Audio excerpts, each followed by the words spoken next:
Nirmala ji, thank you so much for giving us this exclusive interview, one of your first to any media outlet. This is after this monumental, historic decision of GST rationalization. In many ways, GST 2, the second coming, there has been a lot of talk in the past. Let me begin with a broader question. From the Prime Minister's vision of making life easy for the common man, of, reducing the burden on the common man. You did it in your budget last time by cutting the income tax rate, a bonanza for the middle class. What was the vision behind this? What did the Prime Minister tell you? How did it come about? Thank you very much for giving me this opportunity to interact soon after this major reform measure has been approved by the Council. And I thank every one of the ministers who've attended the meeting, the states, the finance ministers, and supported it. Otherwise it wouldn't have come to see the light of the day. Well, the Prime Minister did announce it from the Red Fort on Independence Day. But even about 8 months ago, he called me once and had a long talk about how GST can be, revamped, looked at, and only from one point of view. He said, look, both from the point of view of the process and also for the common man, the tax rates, is there a way in which we can make it simpler? So I had agreed that I will go into it and come back to him. Then around the budget, when we were talking about many tax related issues, he reminded me about the work which has got to be done, and I assured him again that time that yes, the work is progressing and I'll come back to him. So sometime after the budget session was over of the Parliament, I said I'm somewhere close to giving him a proposal which he can guide me further and so on. And then a bit later, much later, because the developments of May, April, when Operation Sindoor had happened, and after April priorities have been on very many different grounds, and when next opportunity came, I went, gave him a detailed description. Is that I just want, as I said at the first meeting, the simplistic or simplified, not simplistic, simplified way of doing business. So I don't want small businesses sitting at the computer, getting the auditor to do it. And also, like the way we did in the budget, respecting the middle class, respecting the taxpayer, respecting people who are really the ones out of their salaries giving the tax. We need to do something for the day-to-day indirect tax which falls on every Indian citizen in some way or the other. So this tax is something which touches the lives of every citizen, and therefore we need to be a lot more sensitive. So I went back with this comment, redid it, sharp focused it, and that's how this proposal came. And we, for the first time in GST's history, Council's history, the centre has come up with a proposal. Till now it used to be the group of ministers which consisted only of state ministers. Yes. Never has the centre been a part of any GOM. This is the first time, both in the case of the compensation cess, where the MOS Finance, central government, was the chair to decide how to handle the closure of the compensation cess, and a comprehensive proposal as regards GST being given by the central government. So it's unique in very many ways. Every rule of the House, of the Council, had to be looked at afresh, yes, even to put the proposal. Yes. So I'm glad it went through the whole grind, didn't ignore any rule or expectation or the law of the GST, and has gone through. And taking everyone along. Unanimously. That's right. At the heart of this is obviously, the common man. In fact, Money Control had put out a tweet saying that how it also impacts, it is the health of every citizen in India, to which the Prime Minister in fact said that it is also to do with Swasth Bharat. Yes. So what was the driving motivation, behind this bill? See, I had to do a dredging kind of an exercise. Yes. So every item which comes under the GST, goods or services, had to be looked at, not just by their codes, not just by their names, but to regroup them from the point of view of daily use items, that which is consumed by citizens, middle class, the poor in particular, and then you looked at those which are going to hit the farmers, those which are going to hit the middle class, and so on. Because eventually, daily use items or items which are necessary for this transition of India from a emerging, developing economy to a Vikasit Bharat, Yes. cannot be on the back of, just the approach of we need more development, bridges, roads, some contracts for works and so on, but also that the aspirations of the growing families will have to be met. So we had to regroup them in such a way, okay, this is essential for, let's say, the families, poor middle class families. Of course the rich will come in. So what do we do as a treatment for it? But even as we were talking about this, we are talking about the classification of goods and services. I, without any hesitation, will bring that example of the popcorn. Why am I saying hesitation?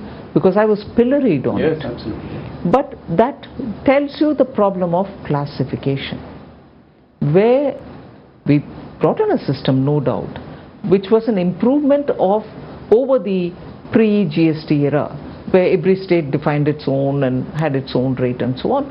So GST in 2017 was an improvement over what was earlier.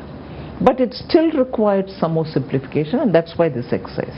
And in the case of the popcorn, it led to a lot of litigation, courts coming up with different kind of voices, and states losing revenue because of the classification being different. People chose to have the higher taxed sugary chocolatey popcorn shown in as a salted popcorn, because that has only very little tax on it. So this arbitrage, because of classification, had to be overcome. So even as I'm grouping for families, their day-to-day items, this thought of what the classification is causing as a problem also had to be addressed. Like that, I think it was one of the, for me it was a fascinating exercise. It was rigorous, it took a lot of my time and time which would have gone in for something else.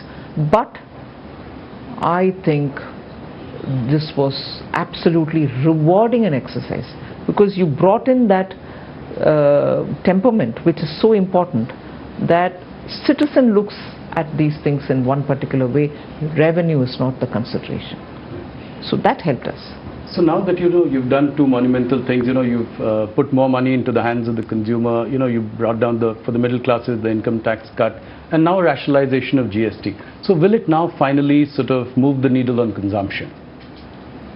100%. Because there's more money given already through the income tax cut. Right. The rates are coming down.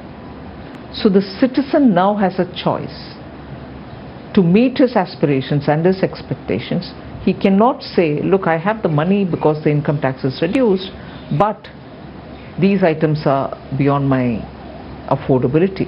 Now everything has come down. Okay. I'll give you this number which is important.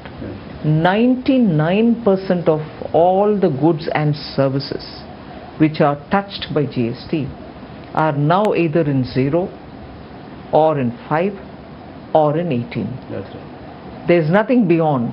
So that 1% is what makes for the demerit goods, right, which popular parlance says sin goods. Yeah. So that is the extent to which we have cleansed the system of anomalies, doubts, duplications, and any interpretative issues. So this will also lead to higher investments, it will fire up investments as well. Obviously, with consumption going up, there's a potential for capacities to grow, investments to grow. Now the combined tax revenue impact of this, earlier your income tax cuts and this is about 1.2 lakh crore. Do you think that there will be a certain revenue buoyancy as well in the coming years to make up for this? And every economic theory that one studies says that. Yeah. Have you seen that in the past? At least the moment the income tax reduction happened, you heard people very clearly coming out and saying, I've met up with a lot of individuals coming from different strata of the society saying, I'll have more money to send my son to this particular college. My daughter is already doing engineering. I'll be able to fund her for her higher studies and things like that. And from ordinary citizens who are leading their lives either working in a small store or driving a car, taxi, and so on. So it has an immediate psychological effect that I can do this, which was beyond my affordability. And therefore I think there will be a buoyancy in terms of revenue. Any impact on capital spending or fiscal deficit? I wouldn't think. At this moment I can say with confidence, capital expenditure of the government will not come down. It will be completed as is stated in the budgetary planning time, the budget estimate time, and so with the fiscal deficit. And this is the last point of my gliding path. Right. I will adhere to it. Will petroleum products and alcohol continue to be outside the ambit of GST? Yes, the current proposal doesn't include it. Right. The states will have and you don't see that happening in the near future? Not in the immediate future. Okay. Let's move to a few broader economic questions as well. With GST rationalization, inflation is likely to come down quite naturally. Does it make a case for further repo rate cuts in the future? I know it's not your, but generally, directionally speaking. Not my domain. We'll have to see how the RBI assesses for itself. September 22nd is a tight deadline. Are you confident you'll be able to roll Yes. this? Is the back end ready? Yes, the back end was mentally prepared, and many structural things have already started getting corrected, reset, and so on.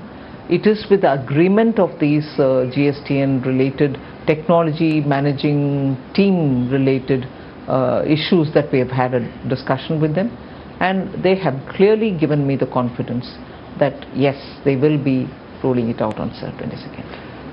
So Rahul Gandhi, who earlier called it Gabbar Singh tax, now has been talking about one nation, one tax. On the other hand, former Finance Minister P. Chidambaram, he said that it is 8 years too late. How do you react to all of this? Well, being in the opposition, I think they have to say something. When the popular response has been so overwhelming, for an opposition to try to take some credit out of it, but yet with a hesitation that the credit should not be completely given to the government is quite understandable. But I would want them to ponder that neither could they bring it in because they couldn't win the confidence of the states, nor could they truly and literally understand how the mechanism works. After all, the GST Council has members from Congress party. Yes. Finance ministers from Congress ruled states are there. But I have a feeling the Congress High Command, as they call it, doesn't do its homework to understand the way in which this wonderful organization works, the GST Council. And therefore at one point in time they call it Gabbar Singh tax, another point in time saying, oh, this is fine but it should have come earlier. These are clearly statements coming from people who have not really spent time to understand how post-independence, that one institution which has been created, a constitutional body, if I'm right, this is the only one which has been created post-independence. Yes. He's spent 8 years but has delivered so much in terms of revenue, in terms of uniting this country, in terms of making ease of doing business a reality, and is now coming up quickly in succession within 8 years with the second generation reforms. To understand it and then to comment would help the government, not stray comments which doesn't get into the details. Nirmala ji, this has been widely hailed as one of the dramatic reforms of this government. Obviously, a dil mange more. So, what next? PM has set up 2 official level committees on next gen reforms. 2 group of ministers have also been formed, headed by Amit Shah and Rajnath ji. What can we expect in the coming months? What is the idea going forward? How do you look at reforms in the bigger picture? Quite a lot of work was done about the next set of reforms which we need to undertake, even prior to 24 Lok Sabha elections. And then some departments moved, like ours moved faster. There are other departments which are moving faster as well, whether it is looking at the environment related issues, sustainability related issues, opening up for private sector, sectors which have been the domain and the privy of the government. These are things where lots of action is happening. Various departments are moving. The science and technology is moving very fast. IT is moving very fast. IT as in semiconductors and other things. So that big area of reform, if you ask me, in which these 2 committees will look at, and also the committee which is headed by former Cabinet Secretary Rajiv Gauba.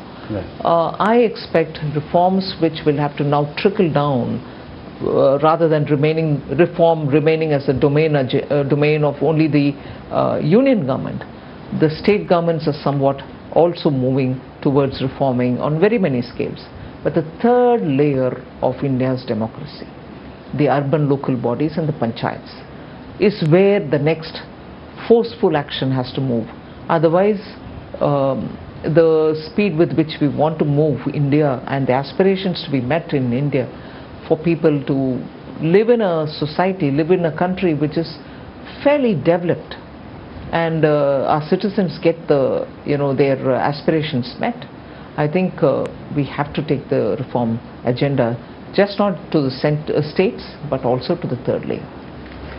As I move to discussing the GDP numbers for Q1, just before that, another last question on GST, which is how will you ensure that you pass on the benefit to the consumers? We've seen anti-profiteering in the past, so how do you plan to tackle this? Is there a way in which the government is looking at it?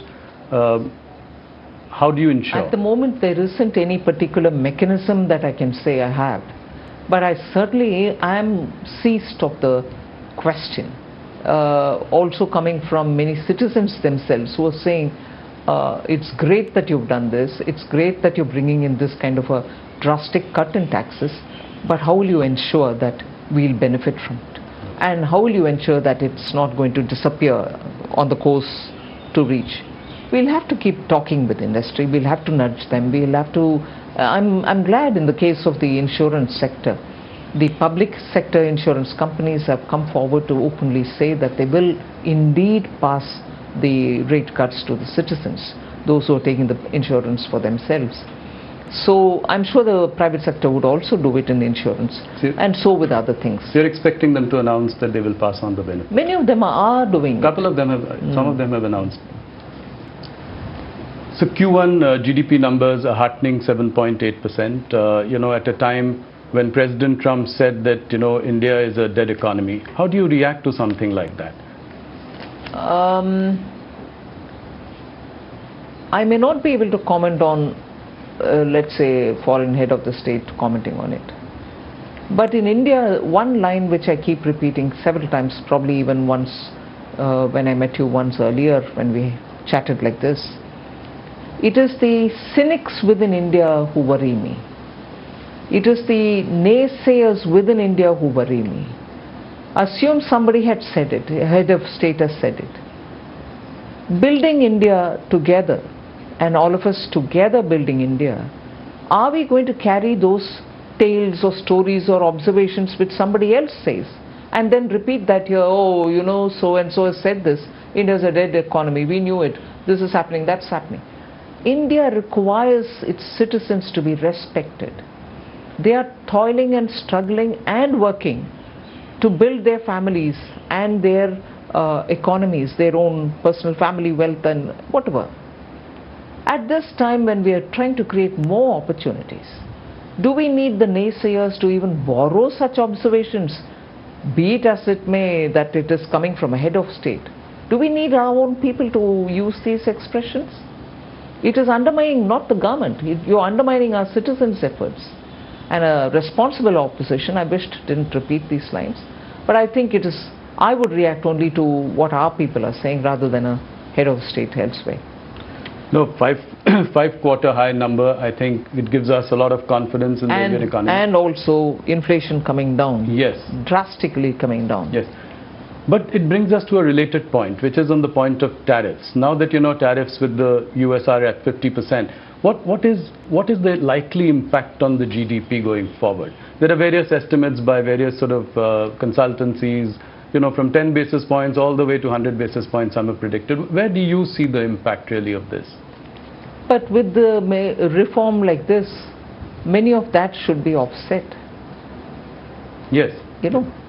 So it is never a situation of one fixated point. It's a dynamic situation where you're moving from one to another with newer players coming in, newer factors coming into play in this scheme of things. This one, you have the GST reforms, which is going to make people understand that they can fetch more things with the same amount of money with which they bought some amount earlier. So it is very clear that industries have been speaking about the tariff and its impact. The government has designed something for itself. We will come out with something to handhold those who are hit by the 50% tariff from the US. This has been said earlier. I've met up with the delegations when I went to Chennai in recent past few days. I have said this there and I will repeat it. Government is working. So will they be allowed to sell in India, or how do you plan to alleviate their concerns? No, there is a package which consists of very many different ways in which we want to help them. So we'll wait for the cabinet to clear it, but there is something coming to help them so that this tirade of the tariff is something which they can face, and also suddenly having to look for newer markets is also a challenge. But we'll have to help them out on that. So is there a sense in the government that this could be a slightly longer haul? We hope not, but we really can't leave our exporters high and dry saying it's going to change sooner. We will work with them. Nirmala ji, will we also continue to buy Russian oil? Yes, that's been made very plain and simple. Whether it is Russian oil or anything else, it's our decision to buy from the place which suits our needs. Whether in terms of rates, logistics, anything. So where we buy our oil from, especially being a big ticket foreign exchange related item, where we pay so much out of our pocket, highest in terms of import, we will have to take a call which suits us best. So we will undoubtedly be buying. Another question about, the officials of the Trump administration have been using really hurtful language against India.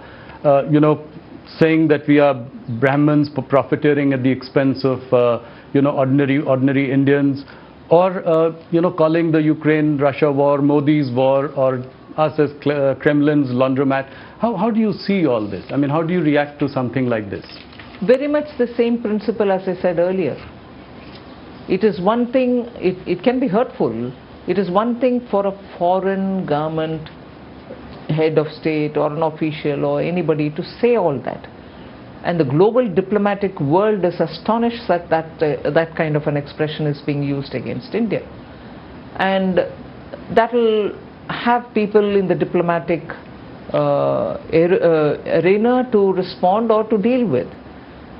But what hurts me more is when those very expressions are being justified in India. Oh, don't you all know, don't you, I mean, you know, dirty, unwashed Indians, you don't understand what this expression means? This is how, this is explained. Who wants these explanations from Indians? Who actually wants us to know better? And who are these people explaining to us, this expression is used in this context? Yes.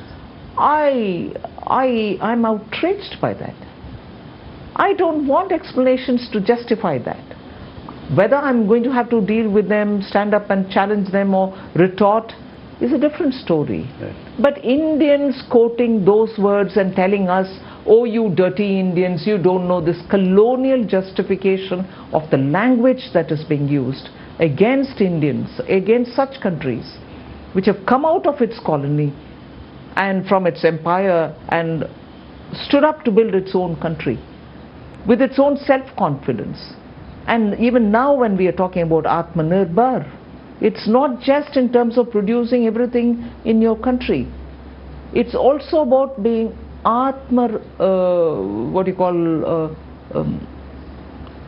self-reliant. There is no self-respect. Self-respect. As much as you want everything produced in India for Atmanirbharta, you should have something of a self-respect. If somebody is saying, all of us in one voice should respond to it, rather than have a few of us justify it by saying, don't you all understand it? Are you a part of the imperialists? No. I'm outraged more by that. Yeah, the opposition picking up this and making it their own narrative. And saying... Like dead economy was picked up by Congress, Rahul Gandhi to say. And even for this, Brahmins are being are the ones who are benefiting out of it. Oh, you Indians, us Boston Brahmins. Yes, Boston Brahmins. Oh, you Indians, you don't understand this Russian oil purchase is to help Brahmins to benefit of it, and you are being fooled. Exactly the same divide and rule principle which the British used here, which the imperialists used here.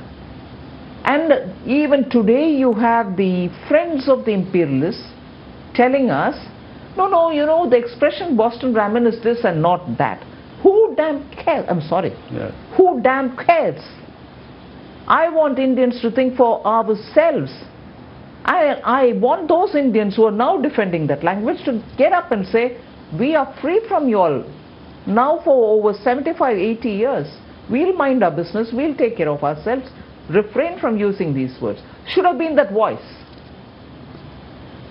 That not being the voice, and upar se to teach us saying, don't you know the meaning of this expression? Outrageous. Today we've got to know Nirmala Sitharaman ko gussa kyun aata hai. Now, moving on to economy, any plans to liberalize FDI or FPI regulations further? I do not want to give a headline, but certainly we are looking at every aspect of reform. How do we, this is probably the right time to assure foreign investors to invest in India. What are some of the steps that we should take that would give them this confidence? I mean, this one was a big one in itself, but going forward. First thing, I think our institutions such as Parliament should debate issues, should question government on the proposals, on the policies, on government's actions. That gives confidence to people saying India's democracy actually literally discusses these issues. Without that, the government can go about doing what is right for the public. But the institution of the Parliament is not being used for its prime purpose. Why is it important? It gives a feeling that both the opposition and the ruling parties are talking on issues. Instead of holding placards and standing in the house, if there is a meaningful discussion, it will convey a lot about the policy strength. That is one thing. Second, our regulatory institutions, and I've said this before, but I'll repeat it here. Regulatory institutions should not go to the extent of micromanaging. I want businesses to do their businesses. They have powerful boards which run them, and the regulator, in consultation with the stakeholders, should allow them to function. Of course, keep a watch, right, and do a soft touch regulation. If regulators across the board, I'm not talking just of the finance domain regulators, all over, should have a open-minded approach, a soft touch approach, above all, not micromanage businesses. Private investment has been a topic of discussion. How do we revive animal spirits, for the private sector to invest? This has been a, discussion that we've been having over the course of many interviews, and you've been also exhorting the private sector. How do we get about? But I think, to be fair to them, they are moving in. Okay. And they are taking decisions about how they want to expand. So you'd see a significant change? I see a significant change, and I see that enthusiasm now in wanting to understand how things will move from the industry. And I'm sure they are conscious that opportunities lie in India and they should do things. How would you react to S&P's India's sovereign rating by S&P, which has gone up. High time, would you say? Yes, and it is, I think, as a result of a lot of work done by the Department of Economic Affairs, the Chief Economic Advisor. They have been persistent with talking with them, giving them adequate data-based information, and their conversations have actually today shown us the result. And I'm glad that they're doing it. They should continue doing it with other agencies also, because with our growth being with what it is, with our fiscal, macroeconomic fundamentals being what they are, with our inflation being under control, with our foreign exchange growing, with our stock market being so buoyant, it is difficult to understand how parameters of similar and comparable nature elsewhere attract a much better rating, whereas ours don't. And conversely, parameters which are worse than ours seem to be having better rating. Just can't explain it. So I think the work of the DEA and the CEA is well cut out in this regard. They will have to work with agencies. Nirmala, you're right about all the macro indicators looking up. But revenue growth for corporate India has remained tepid. It's at a 7-quarter low of 3.7%. How do you explain that? GDP on one hand growing at 7.8%. What really accounts for this? I think it's also a question of how they're deploying their resources and how they're earning out of it. Businesses will also have to look at the way in which their risk-taking capacities can increase, and that's what is going to be the prime mover in terms of revenues for businesses. So, but that's a business call. It's not for me to say. Right. Nirmala, India and China are now mending sort of fences. So, right now it is at the level of resuming the flights and giving visas to each other. But what could be the next steps? How could we make the Chinese markets more accessible to Indian companies? There is, of course, a huge deficit of $100 billion here. So how do we do that? I mean, what are the next steps? There's just a lot of work to be done in that area. There's no hiding it. We need to have trade conversations, market access conversations, non-tariff barrier conversations with the Chinese. Unless we do that, and unless there is a true engagement and not a procrastinating engagement, you may talk as much as you want on these issues. I've done it myself. And to have a conclusion arrived at takes a lot of time with the Chinese. Sorry. Market access is something which has not been realized despite our almost a decade-long engagement with the Chinese. In between, everything had come to a halt. But on both these issues, there should be meaningful conversations. Otherwise, the very products that we want to export to China go through different destinations to China. But why can't it go directly? Yeah. And will it also be reciprocal? I mean, Press Note 3 prevents investments from China to India. So would you look at, doing something about that as well? As it is, I think in one or two cases, particular cases, we have relaxed some of them. And in those sectors where their technology has come in, and the technicians and also the experts had to come to actually see the projects through, we have not allowed these experts to come. That has now changed. In some sectors, people are coming in where projects are already on the ground. So India will be open to that idea? Of course. Yes. Nirmala, you've ushered in the boldest of reforms. I say this in every interview that we do because you corporate tax cut. I mean, that was a phenomenal sort of move. Then after that, last budget, we have income tax rates going down. Now GST2, as I called it. So, one thing that we probably haven't seen enough is on private disinvestment. What would you say to that? You did sell Air India, but after that, things have been slow. You'll see action in that also. This year? Yes. Oh, that's great news. Any deadline for strategic stake sale in IDBI Bank? No, I think the secretary has already, DIPAM secretary has already spoken about it. IDBI is moving quite fast. Okay. And I expect it to be concluded this financial year? Okay, and any more banks which could then be looked at after this? I wouldn't say any more banks. I'm not negating anything. Right. But yes, more disinvestments. More disinvestments, okay. So we've seen that since June this year, the yield on 10-year bonds have risen 30 basis points since June, to more than 6.5%. Are you concerned about rising borrowing costs? Yes. I wouldn't say I'm concerned, but I'm observing it. It is not affordable. And also at a time when interest rates are otherwise low, yes, bond yields becoming unsustainably high has a big bearing on the government. Not just our union government, states are also up against odds in getting affordable, Also your fiscal math? My fiscal math is as of now absolutely of course, fine. Yeah. So, Nirmala ji, we are again, near an election. Bihar elections are coming up, and before every elections, we have seen all political parties dole out reveries, and we've discussed this in previous, encounters as well. Does this worry you? State after state, promising welfare schemes, doling out reveries, and how does it all really add up for a country like ours? I think I'll speak for all finance ministers. Yes. It is a very, very difficult thing. To have a scheme approved and also budgeted for is not wrong.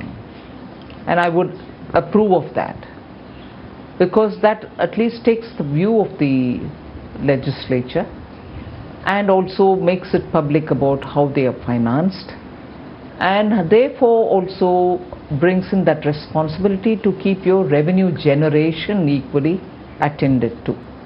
But what most often happens, not so much with Prime Minister Modi's leadership, but I can say what generally happens is you give away a promise. Once you have to come to fulfill it, you're searching and scrambling for resources. And if you're an opposition ruled party, it is very quickly arsenal in your hand to say central government is not giving me money. That's the biggest unsustainable argument. I'm more tempted to say bogus argument, because you give a promise, you win the election, you come to power, and then after that you're not able to fund it. Why would you want to? A lot of cases. Yes, why would you want to throw the blame at somebody else, particularly the union government? Yes. So this kind of sort of recklessness in dealing with public finance has got to be discouraged. There's no doubt on it. Nirmala ji, India holds about $227 billion of US Treasury securities. It also holds a lot of gold in its reserves. Should we diversify away from US Treasuries for reserves? To some extent, I think the Reserve Bank of India has already started doing it. I wouldn't want to divulge more by saying how are they doing it. But I think Reserve Bank has taken a very considered decision, and they've also done by purchasing gold. So I think the bank is competent and they're taking a fine call on it. One more question was on the decision to ban online gaming, which came as a surprise to many, especially after many years when people had poured in a lot of money in that business. What was the thinking behind this? How do you assure people of consistency in sort of decision making at a time like this? No, what is the time? What is so special about the time like this? No, what I meant was that, a lot of investments had come into that sector. No doubt. Yeah. We have not banned games which are for recreational purpose. Right.